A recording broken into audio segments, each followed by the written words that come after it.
designed to assist people in poverty or unfortunate circumstances are a hindrance to true socioeconomic mobility. Okay, here we go, I'm sorry. Upward socioeconomic mobility is the ability of individuals or groups to move up within a social hierarchy with steadily growing income. This, in itself, is a fundamental and principal factor in what is referred to as the American dream, or the idea that we as citizens can reach forward in our everyday lives and know that the possibilities of great achievement are limitless if we as individuals put in time and hard work.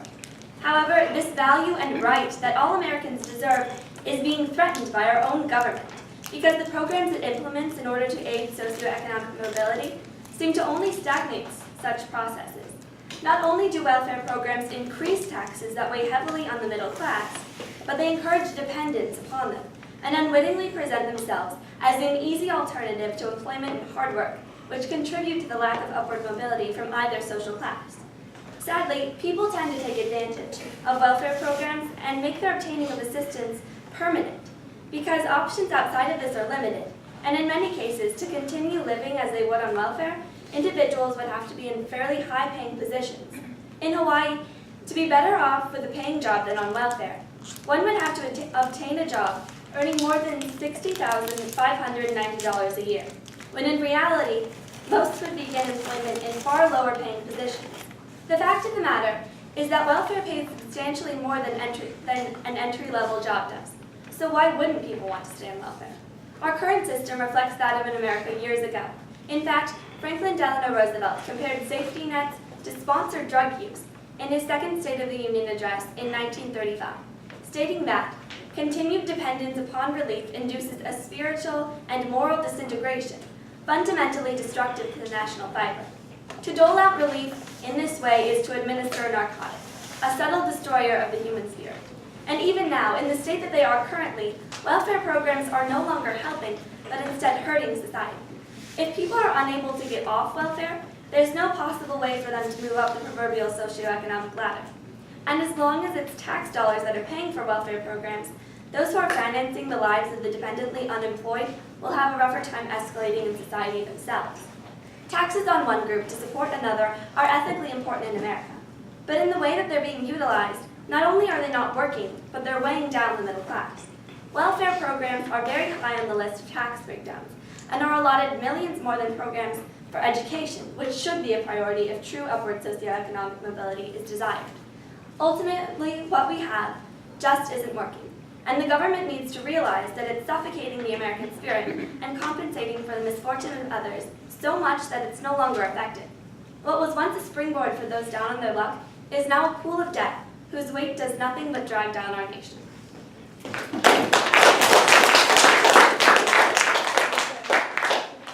All right, Cross, you ready?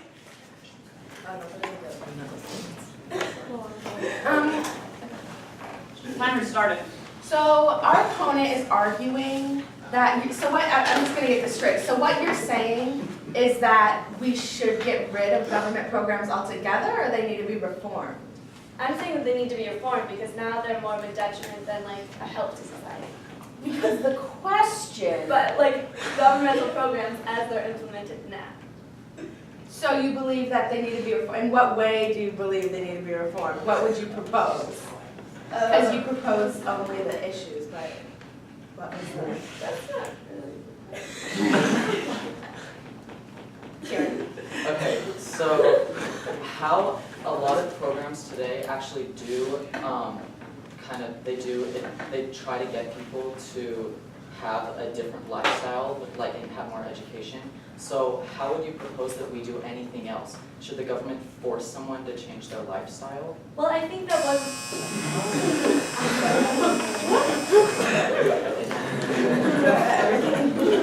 All right. We'll get them next. I don't follow. I feel like Adam's having too much fun. All right, Carol. Carol.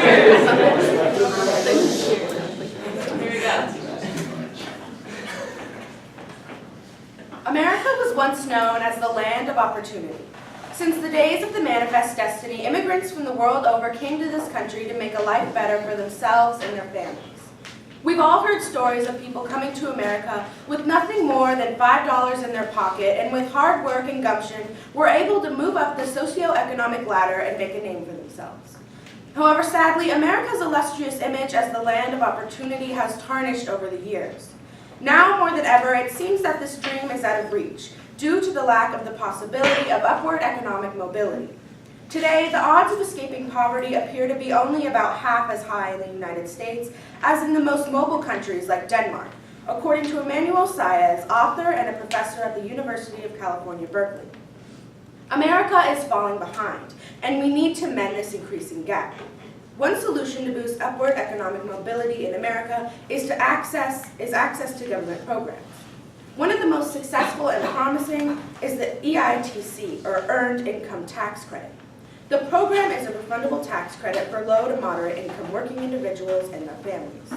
The U.S. Census Bureau estimates that the EITC lifted 5.4 million people out of poverty in 2010 alone. As stated by Rachel West, Senior Policy Analyst in the Center for American Progress Poverty to Prosperity Program, strengthening the EITC would promote financial security, encourage savings, and increase access to education. And training would not only increase its effectiveness by combating poverty, but also create new pathways to the middle class. So it seems the long-standing need to strengthen the middle class has a much simpler solution than previously thought.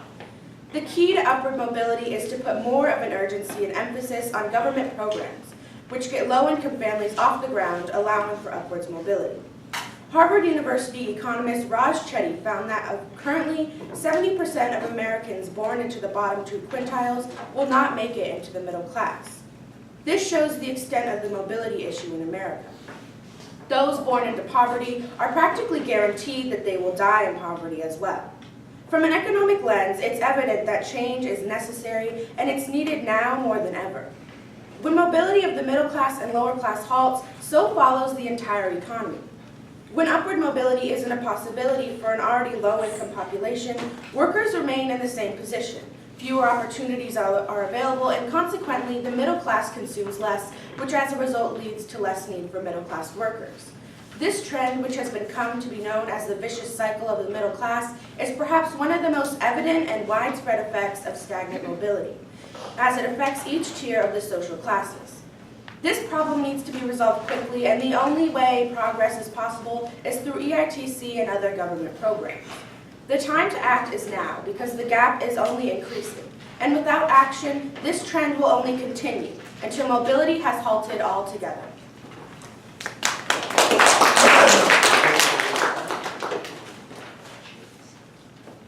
Ready? Okay, so is what you're saying that you think that those born into poverty aren't moving up because they're not utilizing the governmental programs already in place? No, what I'm saying is that it's just a general statistic that people that are born into poverty will remain in poverty for the most part. And it's, Even those that are using governmental programs? no, it's suggesting that that's without the government programs, and that's why they're needed. But we already have so many in place that could that also be contributing to the fact that they're not moving up is because, The statistic is without governmental programs. okay. That's it. All right. This is the regurgitation time, yeah, 2 minutes. Whenever you're ready.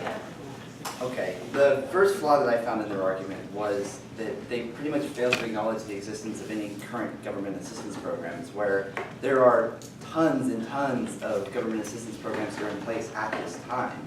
And the fact that there's no upward mobility at this time shows that those government programs aren't working. A recent study from the same person that they cited from Harvard concluded that in the last 40 years, mobility in America hasn't changed. However, the government spending on programs to increase upward mobility, like SNAP and EITC, have greatly increased. Now, I think we can all conclude that if they're adding more funding, and in 40 years nothing has changed, those programs are not working. Nothing is happening. There's no results. And they also suggested that those programs like EITC and SNAP would encourage self-reliance rather than economic self-reliance. Government assistance programs instead encourage dependency on those benefits.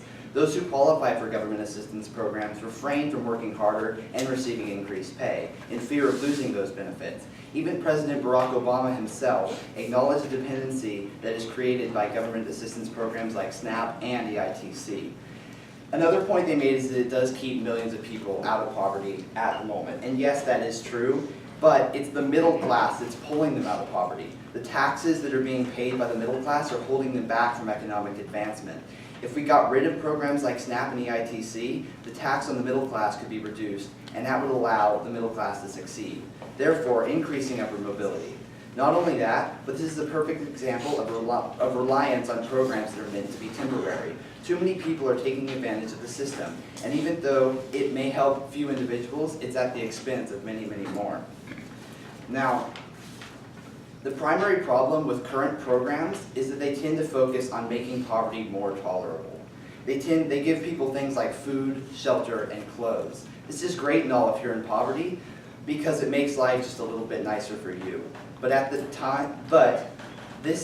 this same time, it makes things a little bit worse for millions and millions of you, the middle class.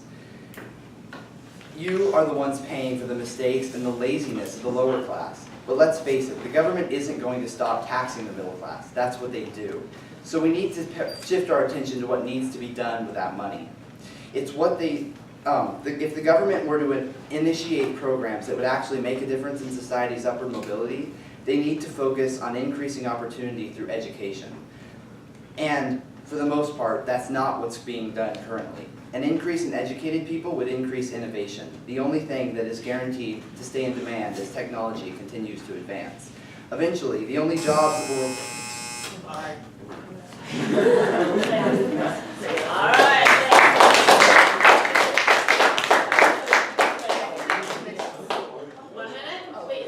Oh wait, is there a crossover now? Yeah. Yeah. Time starts now. Okay, so how do you think that taking away some people's only source of income by taking away the government assistance programs will increase socioeconomic mobility? It will make them actually have to work. Right now, yes, it's their only form of income, but it's because they're not working on purpose. They know, like Sydney said, that in order to compensate for what they're getting on welfare and stuff, they would need to make almost $60,000 a year, which they know isn't realistic. So rather than actually working, they're refraining from doing so in order to... I just want to point out that that's a very general and possibly offensive statistic. I think that what you're saying is that because... Not a question. No, I was Keep talking. What you're saying is that I'm saying the class. Because yeah, I'm asking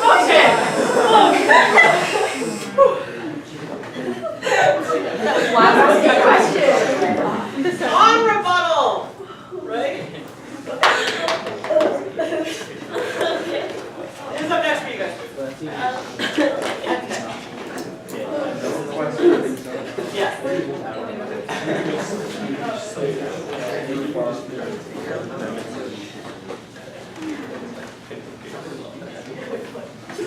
Ready? Started? Yeah. As stated by Carolyn, the EITC, or Earned Income Tax Credit, brought 5.4 million people out of poverty in 1 year.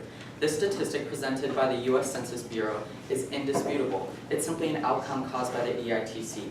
This 5.4 million people would still be in poverty today without this government assistance. And their lifestyles would most likely remain the same without the EITC acting as an independent factor. My opponents argue that current programs do not support independent lifestyles that positively affect their future, but fail to recognize that programs such as the EITC also influence an individual's lifestyle. These programs increase access to education and job training, according to American Progress Poverty Analysis. You cannot say that the government is responsible for someone's continued poor lifestyle decisions. The government may attempt to provide programs which assist individuals in changing their lifestyles, such as what we discussed today. But our government can do nothing to absolutely change a lifestyle. Someone who constantly gambles their money away, even if they were born into poor conditions, will oh my gosh. Even if they have, just cross it out, even if they have a poor lifestyle. The most effective programs are those that attempt to change one's lifestyle, but the individual must utilize the programs to their benefit. If an individual in poverty does not take advantage of an opportunity to change their lifestyle, then what else could possibly help them? Should the government force them against their will to change their lifestyle in order to come out of poverty? The programs we have today are the most effective in increasing upward mobility. The only thing assistance can do is to support lifestyle changes, and while this will never work for everyone, it is the most efficient way to increase upward mobility. Alright, here's our last cross. Start. So are you saying that the problem is that people aren't utilizing the programs when they're in poverty? I'm saying that a lot of people don't end up changing their lifestyles while they simply utilize the money from the program, but then they don't end up changing their lifestyle. Even though the programs assist them in things such as education and job training, they don't utilize those aspects of the program nearly as well as they just take the money from the program. So people need to change. It's not. So it's not the programs, it's the people. So the government isn't helping. No, the programs are the only way that they can.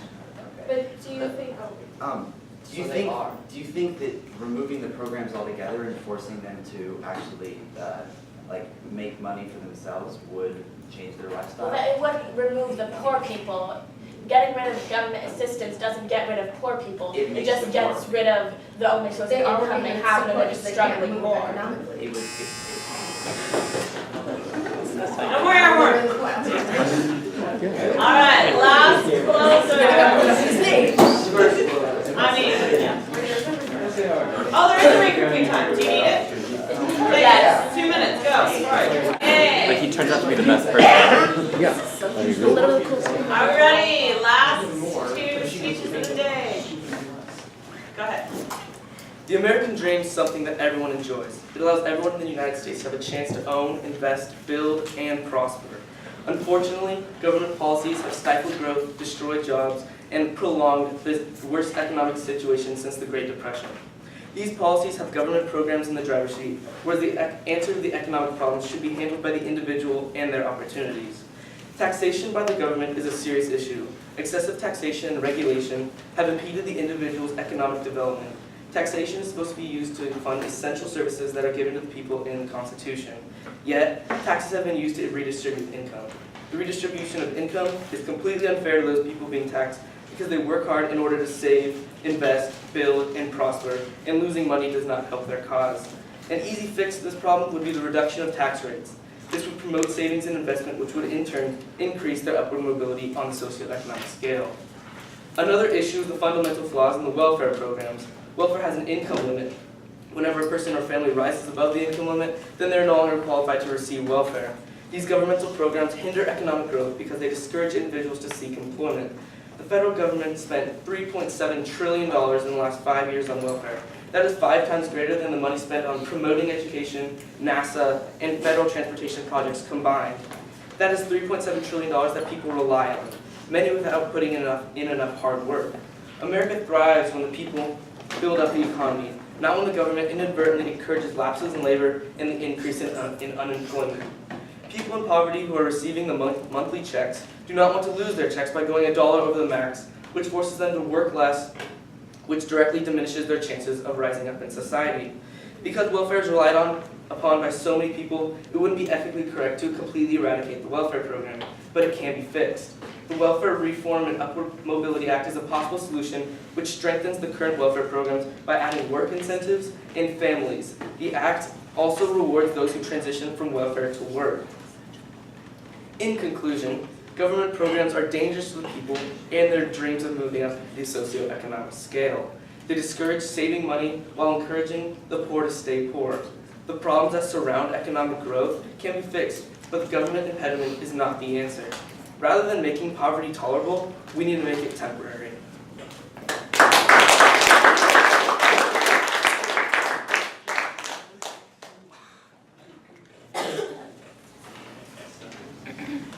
Government assistance helps to restore the American promise of opportunity. Overcoming adversity in America is only getting harder and harder. And if there are no aids offered against the great challenges presented, then our country will eventually reach a detrimental standstill.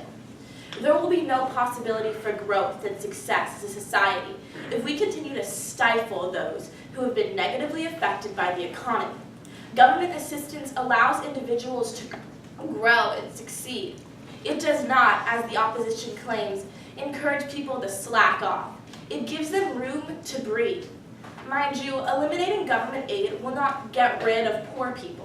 It will only make their situation worse. In fact, TalkPoverty.org reports that 73% of people on welfare are already employed, and aid just gives them the boost to keep going up and inspire them to work harder. I would like to direct your attention to a young woman by the name of Amalia Cisneros. Cisneros' parents immigrated to America when Cisneros was 13. Cisneros' parents did their best to support Amalia and their other 3 children through means of any part-time job they could manage to acquire, despite discrimination. The Cisneros family struggles continued for 6 years and heightened in tragedy when both of the Cisneros parents were shot and killed in a local liquor store shooting. Amalia Cisneros refused to give up her siblings to a foster care system, and it thus became her responsibility to care for and provide for her family. Although Cisneros worked 2 jobs, she relied partially on government income that she received due to her poverty-stricken circumstances. The aid Amalia received was seen in means of food stamps and welfare. Cisneros is not greedy or lazy to accept the assistance. In fact, the help the Cisneros family receives is easily perceived as the nation's prerogative to right the wrongs that plague our country. Through the help of the government, Cisneros was able to find her footing and strive for a better future in which she could provide for her family without government assistance. Without help, Amalia and her siblings would have been left to fight to the death. Today, Amalia Cisneros is working as a secretary in a very successful law office and provides plentifully for her family without the help of the government. There are so many cases like the one of the Cisneros family. Although the programs from the government may present a challenge for the middle class, it still remains that government assistance saves lives and inspires people, something that is ethically right. There is nothing just about taking these things away. Government aid helps people grow and allows them to be socially, economically mobile.